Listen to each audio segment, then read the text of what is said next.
নমস্কার, আমি তরুণ ঘোষ। আমি জানি আপনারা সবাই অধীর আগ্রহের সঙ্গে অপেক্ষা করছেন যে আমি কি বলবো। কালকে সেনাপ্রধান যে বোমাটি বিস্ফোরণ করেছেন, বোমাটি বিস্ফোরণ করার পর তারপর পুরো বাংলাদেশ জুড়ে নানান কথাবার্তা হচ্ছে যে হঠাৎ তিনি এই কথাটা বললেন কেন। তিনি কি কোনো বার্তা দিতে চাইলেন? তিনি কাকে বার্তা দিতে চাইলেন? আগে এই প্রসঙ্গটা সেরে নিই। তিনি বার্তা দিতে চেয়েছেন তিনজনকে, তিনটে সেক্টরকে। এক হচ্ছে উপদেষ্টা যারা রয়েছেন, সমন্বয়ক যারা রয়েছেন। দুই হচ্ছে যারা দুর্বৃত্তগিরি করছে, রাস্তায় নেবে, যারা সমস্ত লোককে ত্রাসের মধ্যে ফেলে দিয়েছে সারা বাংলাদেশটাকে, তাদের প্রতি একটা বার্তা। আর বিটুইন দ্য লাইন্স একটা বার্তা আছে, সেটা হচ্ছে যে আওয়ামী লীগ আপনারা নিশ্চিন্ত হন, সেনাবাহিনী এখন থেকে কর্তৃত্ব হাতে নিচ্ছে। কালকে ওনার যে বডি ল্যাঙ্গুয়েজ ছিল, সেই বডি ল্যাঙ্গুয়েজে এটা পরিষ্কার হয়ে গিয়েছে কোনো জায়গা থেকে উনি কনফিডেন্স পেয়েছেন। ওনার বিরুদ্ধে নানান চক্রান্ত হয়েছিল, নানানভাবে ওনাকে সরানোর চেষ্টা করা হয়েছিল, কিন্তু সমস্ত চক্রান্ত ভেস্তে দেওয়া হয়েছে। চক্রান্ত ভেস্তে দিয়ে তাকে একটা নিশ্চিন্ত জায়গায় পৌঁছে দেওয়া হয়েছে, যেখান থেকে উনি সবাইকে একত্র করতে পেরেছেন। একত্র করে একটা সেনানায়কের মতো একটা বার্তা সেটা বাংলাদেশের মানুষকে দিয়েছেন। এই বার্তার পরে কিন্তু আমাদের মোহাম্মদ ইউনূসের কিন্তু প্রাণবায়ু বেরোনোর জোগাড়। আমি শুনেছি, আমার কানে এসছে যে সেনানায়ক এই বার্তা দেওয়ার পর কালকে রাতে ডক্টর ইউনূস তিনি তার যমুনাতে উপদেষ্টাদের নিয়ে একটা বৈঠক করেছেন। সে বৈঠকে শুধু উপদেষ্টারা ছিলেন। সেই বৈঠকের কোনো কথাবার্তা কিন্তু বাইরে আসেনি, কোনো মিডিয়ার কাছে আসেনি, কেউ জানেও না সেখানে কি আলোচনা হয়েছে। তবে একটা কাউন্টার করার একটা চেষ্টা তো করা হবে, এটা নিশ্চিত। এদিকে আমাদের সেনানায়ক তিনি যা বললেন, ওয়াকারুজ্জামান, সেখানে কিন্তু তিনি দুবার বলেছেন ইনক্লুসিভ ইলেকশন। ইনক্লুসিভ ইলেকশন মানে সমস্ত দলকে নিয়ে, তার মধ্যে আওয়ামী লীগও আছে, আওয়ামী লীগকে বাদ দিয়ে নয়। তাহলে আওয়ামী লীগকে দেশে ফিরতে হবে, সবাইকে বেরিয়ে আসতে হবে, সেই জায়গাটা ঠিক করতে হবে। ইনক্লুসিভ ইলেকশন তাহলে তখনই হবে। আর যদি আওয়ামী লীগ একটা প্রধান বিরোধী একটা দল, সে যদি বাইরে থাকে ইলেকশনে, তাহলে পরে সেই ইলেকশন সারা পৃথিবীর কেউ তাকে পাত্তা দেবে না এবং বৈধ বলে স্বীকার করবে না। সেটা আমাদের সেনাপ্রধান ওয়াকারুজ্জামান, বাংলাদেশ সেনাপ্রধান, তিনি জানেন বলে তিনি এই কথাটা দুবার বলেছেন। একবার ইনক্লুসিভ ইলেকশন তিনি নিজে বলেছেন, আর একবার বলেছেন ডক্টর ইউনূসের সঙ্গে যখন কথা হয়েছে, না প্রধান উপদেষ্টা, না মাননীয়, না ওই সমস্ত বিশেষণবাদ, সোজা ডক্টর ইউনূসের সঙ্গে আমার কথাবার্তা হয়েছে। প্রধান উপদেষ্টা, মাননীয় ডক্টর মোহাম্মদ ইউনূস, যেটা তিনি আগে বলে থাকতেন, সেটা কিন্তু তিনি বলেননি। তখন আর একবার বলেছেন যে ইনক্লুসিভ ইলেকশন করতে হবে, সরকার সেই দিকেই ধাবিত হচ্ছে বলে আমাদের মনে হয় এবং আমাদের সহযোগিতা করা দরকার। এখন এই কথাটা বললেন কেন? এই কথাটা বলার পেছনে তো কোনো কারণ রয়েছে। এতদিন তো উনি বলেননি, আজকে এই কথা বললেন কেন? এই কথা বলার পেছনে যেটা রয়েছে সেটা হচ্ছে ভারত থেকে প্রতিনিয়ত কিন্তু ফিলার পাঠানো হচ্ছিল এবং ভেতরে যে বিভেদটা তৈরি হয়েছিল, সেই বিভেদটাকে কিন্তু ভারতের যারা অ্যাসেট আছে সেই বিভেদটা কিন্তু তারা মিটিয়ে দিয়েছে। সবাই একত্রে সেনানায়কের পাশে এসে দাঁড়িয়েছে। ফলে সেনানায়কের যে বডি ল্যাঙ্গুয়েজ, তাতে কিন্তু বোঝা যাচ্ছে তিনি একটা কনফিডেন্স থেকে কথাগুলো বলছেন এবং তিনি আঙুল উঁচিয়ে বলছেন, আমি সতর্ক করে দিচ্ছি। আমি ভিডিওটা আপনাদেরকে লাগাচ্ছি এই কারণে, এই ভিডিওটা না দেখলে আমি যে পরবর্তী যে অংশটায় যাব না, সেই অংশটা আপনারা বুঝতে পারবেন না। ভিডিওটা ছোট করে দিয়েছি, কেটে কেটে প্রয়োজনীয় অংশ, যে অংশটুকু আমি পরের বারে আমি ব্যাখ্যা করব, সেই অংশটুকুই শুধু এখানে লাগানো আছে। আপনারা প্রথমে ভিডিওটা দেখুন, তারপরে আমি আসছি যে কি হয়েছে, কেন হয়েছে এবং কি হতে চলেছে। গতকাল রাতেই বা কি হয়েছে, আগামী দিনেই বা কি হবে। সতর্ক করিনি, আমি আপনাদের সতর্ক করে দিচ্ছি। আপনারা যদি নিজেদের মধ্যে ভেদাভেদ ভুলে একসাথে কাজ না করতে পারেন, নিজেরা যদি কাদা ছোড়াছুড়ি করেন, মারামারি কাটাকাটি করেন, এই দেশ এবং জাতির স্বাধীনতা সার্বভৌমত্ব বিপন্ন হবে। আমি আজকে বলে দিলাম, নাহলে আপনারা বলবেন যে আমি আপনাদের সতর্ক করিনি। আমি সতর্ক করে দিচ্ছি আপনাদের। আমার অন্য কোনো আকাঙ্ক্ষা নাই, আমার একটাই আকাঙ্ক্ষা, দেশ এবং জাতিটাকে একটা সুন্দর জায়গায় রেখে ছুটি করা। I had enough. For last 7-8 months I had enough. আমি চাই দেশ এবং জাতিকে একটা সুন্দর জায়গায় রেখে আমরা সেনানিবাসে ফেরত আসবো। আরেকটা জরুরি বিষয় যেটা আমি ভাবলাম যে আপনাদের সাথে আমি শেয়ার করি। দেশের এই আইন শৃঙ্খলা পরিস্থিতি খারাপের পিছনে কিছু কারণ আছে। প্রথম কারণটা হচ্ছে যে আমরা নিজেরা হানাহানির মধ্যে ব্যস্ত, একজন আরেকজনের বিরুদ্ধে বিষোদ্গারে ব্যস্ত।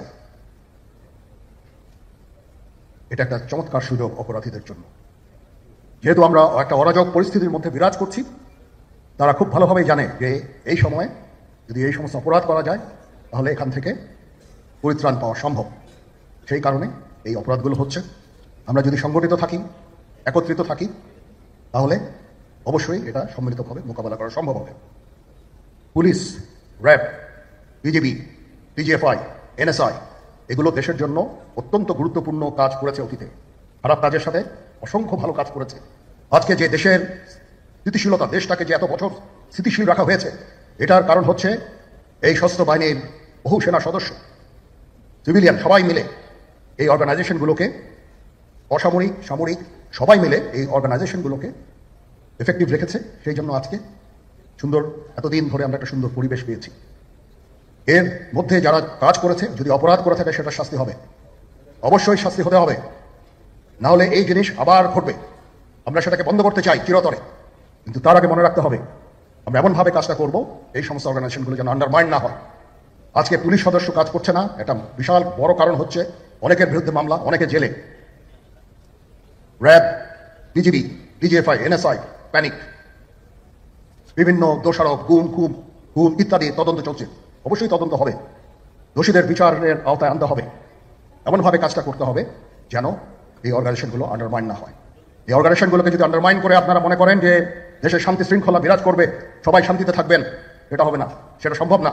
আমি আপনাদের পরিষ্কার করে বলে দিচ্ছি, এখানে যে সমস্ত উশৃঙ্খল কাজ হয়েছে সেটা আমাদের নিজস্ব তৈরি, এটা আমাদের নিজস্ব ম্যানুফ্যাকচার, আমরা নিজস্ব এইগুলো তৈরি করেছি। এই বিপরীতমুখী কাজ করলে দেশে কখনো শান্তি শৃঙ্খলা আসবে না। এই জিনিসটা আপনাদের মনে রাখতে হবে। তদন্ত কমিশন হচ্ছে আবার একটা, আমাদের সর্বদা আমরা চেষ্টা করব তদন্ত কমিশনকে সহায়তা করতে। যে ধরনের সাহায্য সহযোগিতা প্রয়োজন হয় আমরা করব। আমরা দেশে একটা ফ্রি, ফেয়ার অ্যান্ড ইনক্লুসিভ একটা ইলেকশনের জন্য দিকে ধাবিত হচ্ছে, এবং তার আগে যে সমস্ত সংস্কার করা প্রয়োজন অবশ্যই সরকার সেদিকে হেল্প করবেন।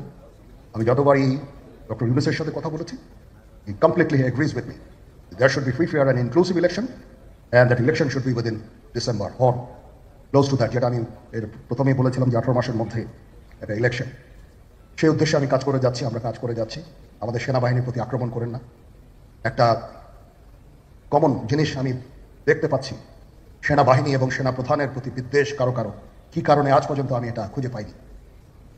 আমরা হচ্ছে একমাত্র ফোর্স যেটা আপনাদের জন্য কাজ করে যাচ্ছি, দাঁড়িয়ে আছি প্ল্যাটফর্মে। Of course navy and air force, navy chief আবার মন খারাপ করে করছে, navy air force all, we all আমাদেরকে সাহায্য করেন, আমাদেরকে আক্রমণ করেন না, আমাদেরকে অনুপ্রাণিত করেন, আমাদেরকে উপদেশ দেন।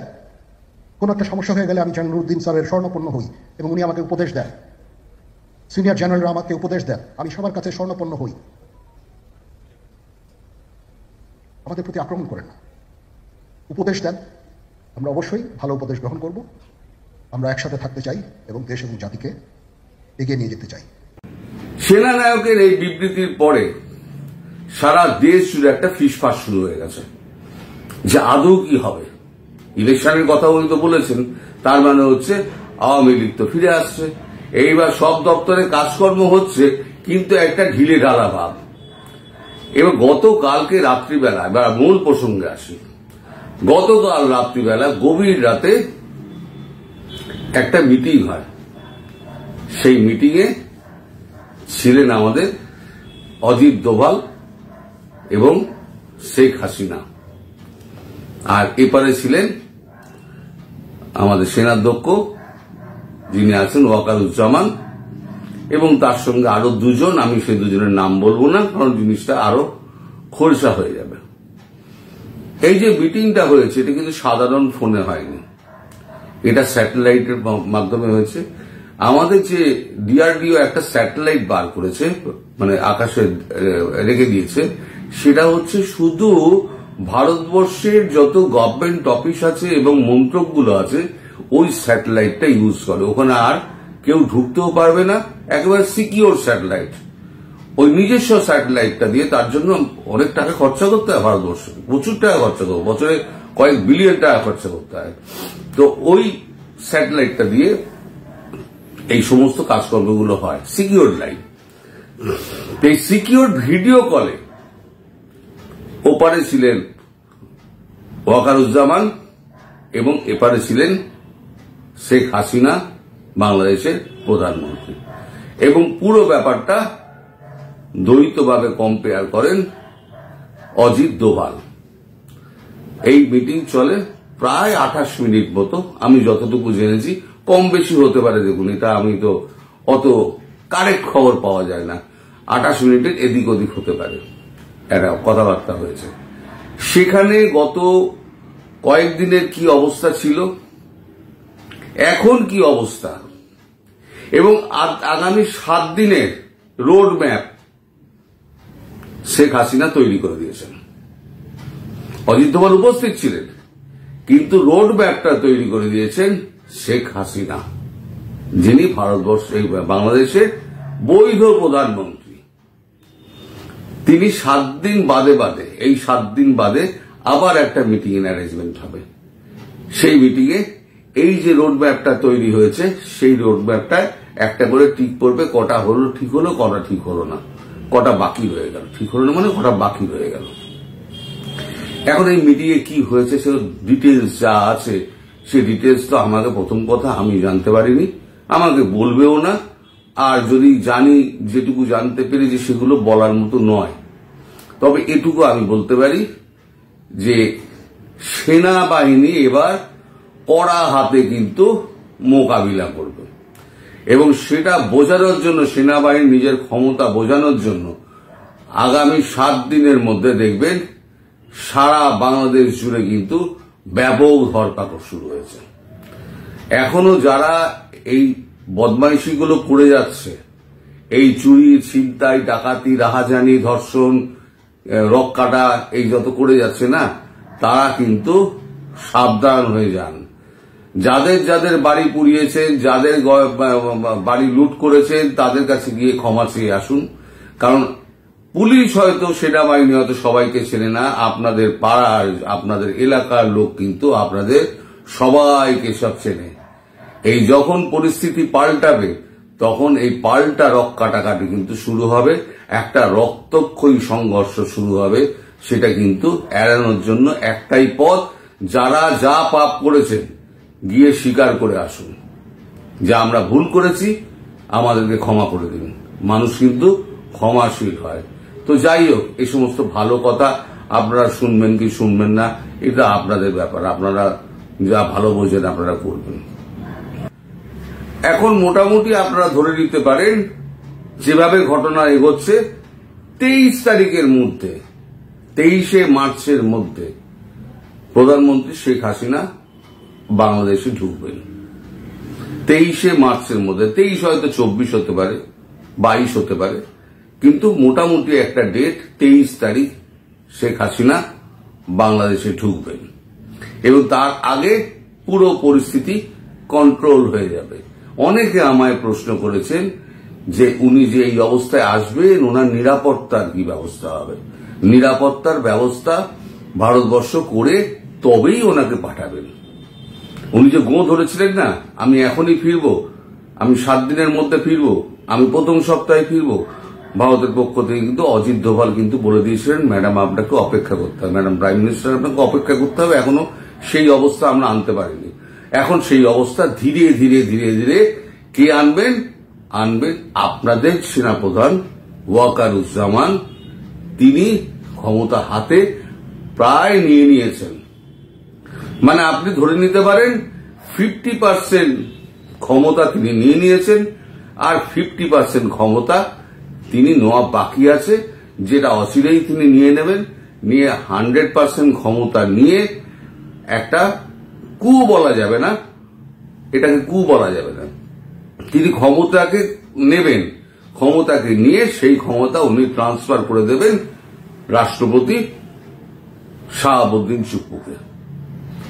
শাহাবুদ্দিন চুপ্পু যখনই রাষ্ট্রপতি হবেন তখন এই সরকারের এমনি তো অবৈধ, বৈধতা আরো থাকবে না, সরকার ভেঙে যাবে এবং তারপর দেখবেন উপদেষ্টা, আপনার মহা উপদেষ্টা, সমন্বয়ক, এদেরকে একে একে জেল যাত্রা করতে হবে। এই যখন জেল যাত্রা শুরু হবে না, তখন দেখবেন সমস্ত আওয়ামী লীগ বেরিয়ে চলে এসছে, বেরিয়ে এসে সাধারণ মানুষও তাদের সঙ্গে কাঁধে কাঁধ মিলিয়ে দেখবেন সব এয়ারপোর্টের দিকে চলল। সেই দিনটা বেশি দেরি নেই। আমি গত 7-8 মাস ধরে বলে আসছি, তখন আমার কথা কেউ বিশ্বাস করতেন না যে মার্চ মাসে 2025-এর মার্চে 26শে মার্চের আগে এই অবস্থার মধ্যে প্রধানমন্ত্রী শেখ হাসিনা দেশে ফিরবেন। আপনি কি মেয়াদ উত্তীর্ণ গাঁজা খেয়ে বলছেন? না, মেয়াদ উত্তীর্ণ গাঁজা খেয়ে আমি বলিনি ভাই, আমি নির্দিষ্ট খবরের পরিপ্রেক্ষিতে আমি বলতাম, নইলে এতগুলো দিন আমি এক কথা বলে যেতে পারতাম না। আমার নিজের ভেতরে শঙ্কা হতো যে আমি তো বলছি হবে তো, নাহলে পরে আমার কতটা মুখ পুড়বে। কিন্তু আমি দেখলাম ধীরে ধীরে ধীরে ধীরে কিন্তু অবস্থার পরিবর্তন হচ্ছে। এইবার আগামী 7 দিনের মধ্যে আপনারা দেখবেন অবস্থার আমূল পরিবর্তন ঘটে যাবে। এবার আপনারা যদি বলেন ভেতরে কি কথাবার্তা হয়েছে, আমি কিন্তু বিন্দু বিসর্গ জানি না, কোনো কিছু আমি জানি না। শুধু এইটুকু জেনেছি সিকিউরড একটা লাইনে, স্যাটেলাইট লাইনে তাদের সঙ্গে ভিডিও কলিং হয়েছে, ভিডিও কলিং মারফত তাদের সঙ্গে কথাবার্তা হয়েছে। কথাবার্তা হওয়া পুরো ব্যাপারটাই পুরো কম্পেয়ার করেছেন অজিত দোভাল, এবং কথা হয়েছে সরাসরি প্রধানমন্ত্রী শেখ হাসিনা এবং সেনাপ্রধান ডক্টর আমাদের ওয়াকারুজ্জামান তার সঙ্গে। এবং সে প্রধানমন্ত্রী বলেছেন দেশ থেকে কেউ যেন পালাতে না পারে, এটা আপনাকে নিশ্চিত করতে হবে। সেনাপ্রধান বলেছেন ঠিক আছে, আমি সেদিকে কড়া নজর রাখছি। ফলে যারা মনে করছেন দেশ থেকে পালাবেন, দেশ ছেড়ে পালানোর পথ কিন্তু আপনাদের প্রধানমন্ত্রী বন্ধ করে দিয়েছেন। ফলে আপনারা যারা বদমাইশি করেছেন তারা দেশ ছেড়ে পালাতে আর পারবেন না। আর ভারতবর্ষ এখন পুরো একেবারে সেনাবাহিনী পুরো একবারে মানে কর্ডন আপ করে দিয়েছে পুরো সীমান্ত। এলে পরে তাহলে একেবারে গুলি খেয়ে মরবেন, আপনাকে এদেশে আর ঢুকতে হবে না। যারা ঢুকে গেছে ঢুকে গেছে, এখন কিন্তু কাকপক্ষীয় মানে একটা মাছিও বলতে পারবে না। ফলে আপনারা যারা ভাবছেন আমি তো ভিসা লাগিয়ে রেখে দিয়েছি, এইবারেতে কোন রকম আমি কেটে পড়বো, আর হবে না, সেটা ভুলে যান। আপনাদের জন্য ওই জেলখানা আর যেটা আপনারা ওই আন্তর্জাতিক আইন আদালত না কি একটা করেছিলেন, ওইখানে আপনাদের বিচার হবে। আর যাদের যাদের ফাঁসি হবে তারা ওই নিজেদের তৈরি ফাঁসিতে তারা ঝুলে যাবেন। তার এ তো আপনারা টেস্ট করে এসছেন, সব পরীক্ষা টরীক্ষা করে এসছেন যে দড়ি ফড়ি ছিঁড়ে যায় কিনা। না, আপনাদের যখন ফাঁসি হবে তখন কিন্তু দড়ি ছিঁড়বে না। ভগবানের মার, দুনিয়ার বার। এবার শুধু অপেক্ষা করুন, অপেক্ষার দিন একদিন শেষ হবে। আমি আবার বলছি 23শে মার্চ 22 হতে পারে, 24 হতে পারে, তবে 26 মার্চের আগেই হচ্ছে দিনটা। সবাই ভালো থাকবেন, সুস্থ থাকবেন এবং সাবধানে থাকবেন। নমস্কার।